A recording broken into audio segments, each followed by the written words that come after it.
आज मेरे घर में बेटा हुआ, अभी तक कहता था अल्लाह बेटियां ही बेटियां, एक बेटा दे दे, अल्लाह तेरा शुक्र अदा करूंगा, अल्लाह मैं तेरी राह में ये खर्च करूंगा वो खर्च करूंगा, अल्लाह एक बेटा दे दे। बेटियां ही बेटियां हैं, अल्लाह ने एक बेटा दे दिया।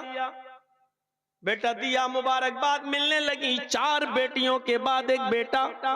अल्लाह तेरा का शुक्र है। बस 7 दिन पूरे हुए, अब भूल गया कि मेरे घर में बेटा देने वाली जात अल्लाह की है। उसने मेरी दुआ सुनी, अब आलीशान तरीके से अकीका कर रहा है। अकीके में सुन्नत भूल जाता है, वो ऐरों गैरों को बुलाने लगता है, उसकी दावत में शराबी और जुआरी आने लगते हैं, कुछ छक्के भी आते हैं, डांस भी करने लगते हैं। किसी ने पूछा ये क्या कर रहे हो? अल्लाह ने एक बेटा दिया है, धूमधाम से अकीका करूंगा। घर में बेटा धीरे धीरे बड़ा होने लगा। 4 साल का हुआ, 5 साल का हुआ, उसने उसको कॉन्वेंट में एडमिशन दिला दिया। अरबी पढ़ने के लिए मौलाना साहब को रख लिया। मौलाना साहब आते, शाम को बच्चे को पढ़ाते, अलिफ बा ता सा कुरान पढ़ाने सिखा रहे हैं। उसके लिए स्कूल में कोई सब्जेक्ट नहीं है, घर में उस बच्चे को मौलाना रख लिया कि आओ ट्यूशन पढ़ा देना। कॉन्वेंट के बच्चों को ट्यूशन पढ़ाने के लिए मेरे बेटे को साइंस और बायो पढ़ाने के लिए जो टीचर आता है वो 5000 रुपए महीना लेता है, लेकिन मौलाना साहब हमारे बच्चे को कुरान पढ़ाने आते हैं तो 500 रुपए दिए जाते हैं। ये है कुरान पढ़ाने वाले मौलवी की कदर कीमत। और वो है कॉन्वेंट के बच्चे को साइंस और बायो पढ़ाने वाले को 5000 रुपए देना, और कुरान जो पढ़ाने आ रहा है घर में मौलाना हाफिज, उसको आप 500 रुपए दे के निपटा रहे हैं। मेरे भाइयों, बच्चे का जहन देखकर मौलाना साहब ने कह दिया उसके बाप से, आपका बेटा बड़ा ज़हीन है, जो पढ़ाता हूं फौरन याद कर लेता है। अगर अपने बच्चे को हाफिज बना लो या आलिम बना लो तो बहुत अच्छा हाफिज बनेगा, बहुत अच्छा आलिम बनकर निकलेगा। मौलाना साहब भूल गए, अल्लाह से दुआ कर करके बेटा मांगा है। चूंकि वो बच्चा 7-8 साल का हो चुका है, कॉन्वेंट में पढ़ रहा है, 3rd और 4th में आ चुका है। मौलाना साहब की बात से बाप गुस्से में आ गया, क्या कह रहे हो, मौलाना बना लूं? ये बच्चा बड़ा ज़हीन है, मौलाना बना दो। तुम्हें कितनी तनख्वाह मिलती है मस्जिद में? मौलाना साहब ने कहा 5000, 6000, 8000। बस ये बनाऊं मैं अपने बच्चे को? इतना तो मेरे बच्चे की शादी के बाद उसकी बीवी के मेकअप का खर्चा पूरा नहीं हो पाएगा। गृहस्थी चलती है। मौलाना साहब कुरान पढ़ाइए और जाइए चुपचाप। मौलवी तो बेचारा पहले ही से मरा हुआ होता है, कभी मुक्तदी उसको सुनाते हैं, कभी मस्जिद का मुतवल्ली उसको सुनाता है। उस मरे हुए को मारते हो, उस मरे हुए से लड़ते हो। मेरे भाइयों, समाज और सोसाइटी में जिसको पहले ही मार डाला हो, उस मरे हुए को मारना ये कौन सी बहादुरी का काम है? ये कौन सी अक्लमंदी का काम है? उस गरीब को डांटना और फटकारना ये कौन सी अक्लमंदी का काम है? उस दिन की तारीख से वो कुछ नहीं बोला, आता पढ़ाता और चला जाता। लड़के ने इंटर कर लिया बायो से, नीट का एग्जाम दिया और वो कंपटीशन में कामयाब हुआ, MBBS करने लगा। MBBS में भी कामयाब होकर उसने MD MS भी कर लिया। मेरे भाइयों, उसको एक अच्छी लड़की भी मिल गई, वो लड़की भी पढ़ी लिखी थी, वो एक अच्छी लड़की भी मिल गई। और उस लड़की के बाप ने इस दामाद को, यानी इस बाप के बेटे को, जिसका बेटा था, उसको 4 व्हीलर गाड़ी भी दे दी कि तुम हॉस्पिटल आओगे जाओगे या आने जाने के काम आएगी। लड़के की उम्र 25 साल, शादी भी हो गई। अभी मशवरा ये होता है 2-4 साल तक बच्चे नहीं होना चाहिए, हमें थोड़ी सी तरक्की कर लेना चाहिए। मियाँ बीवी प्लानिंग कर लिए, बच्चे नहीं होना चाहिए। डॉक्टर साहब रोजाना हॉस्पिटल जाते, शाम को वापस आते। मेरे भाइयों, एक दिन यही डॉक्टर साहब रात में पेशेंट को देखकर 12 बजे के आसपास जा रहे हैं और अपने घर की तरफ रवा दबा है। फोन करते हैं कि मेरी बीवी गरम रोटी बना लेना, मैं आ रहा हूँ।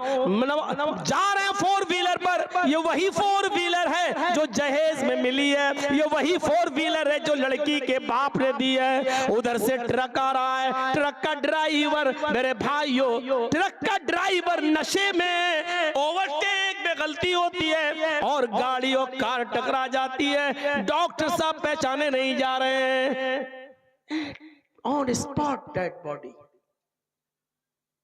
किसी ने खबर दी कि तुम्हारे बेटे का इंतकाल हो गया। बाप दौड़ता हुआ भागते हुए आया, अपने बेटे की डेड बॉडी को देखता है, कपड़ों से पहचानता और गाड़ी से पहचानता है, हाँ गाड़ी तो मेरे बेटे की है। कपड़ों से पहचानता है कि हाँ ये तो मेरे बेटे के ही कपड़े हैं। बाप चाहता है कि अपने बेटे की लाश को ले लें। पुलिस कहती है नहीं, पहले पोस्टमार्टम होगा, उसके बाद तुम्हें दिया जाएगा। अल्लाह, बेटा मेरा, मुझे ही बेटे को ले जाने को नहीं मिल रहा है, मेरा बेटा मुझको ही नहीं दिया जा रहा है। कानूनी कार्रवाई होती है, पोस्टमार्टम होता है और पोस्टमार्टम के बाद बॉडी दे दी जाती है। सुबह 10 बजे गुस्ल दिया जाता है, 12 बजे गुस्ल दिया जाता है, जोहर के बाद मिट्टी का ऐलान होता है। जैसे ही डॉक्टर साहब की बॉडी को सामने रख दिया जाता है, सफे लग जाती है मस्जिद के बाहर कि जनाजे की नमाज होगी।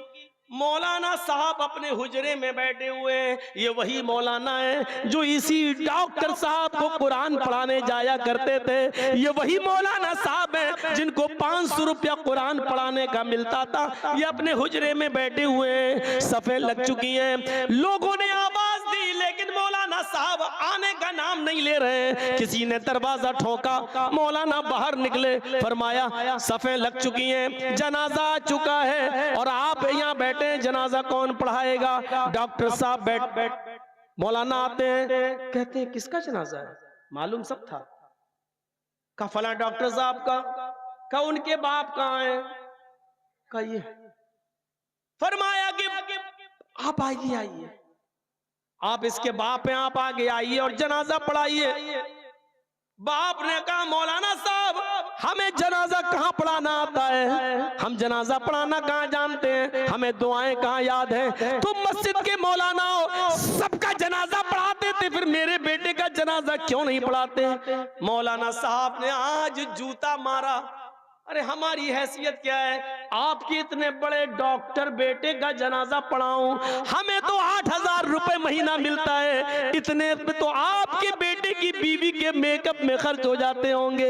हमारी हैसियत इतनी बड़ी नहीं है कि मैं आपके बेटे का जनाजा पढ़ा सकूं। हम बहुत गरीब लोग हैं। लड़के के बाप से कहते हैं, डॉक्टर के बाप से कहते हैं, हम बहुत गरीब घर के आदमी हैं, जितने हम कमाते हैं उसका तो आपके बेटे की बीवी मेकअप में खर्च कर देती है। लड़के के बाप को एहसास हुआ अपने उन जुमलों का जो मैंने कभी कहा था, मौलाना साहब सॉरी, माफ कीजिए, आज तंज न मारिए। ठीक है कोई बात नहीं, जब सॉरी कह दी तो बात ही खत्म। मौलाना साहब आगे खड़े हो गए और जनाजे के लिए अल्लाहू अकबर कहने वाले थे कि एक और तंज मारते हैं और कहते हैं, अरे डॉक्टर साहब के वालिद साहब, सच बताओ आज तुम्हारे बेटे की बॉडी के मैं ज्यादा करीब हूं या आप? बाप ने सर नीचे कर लिया। मौलाना साहब ने कहा अल्लाहू अकबर और जनाजे की नमाज पढ़ा दी। मेरे भाइयों एहसास करो कि इस अचानक मौत का क्या पता, कितनी मेहनत से उस बाप ने पढ़ाया होगा, लिखाया होगा और क्या क्या सपने सोचे होंगे, लेकिन अचानक इंतकाल, ये अचानक इंतकाल हमारा भी हो सकता है और आपका भी हो सकता है, किसी का भी हो सकता है। जरा तसव्वुर करो कि इस मौत से पहले हमने क्या तैयारी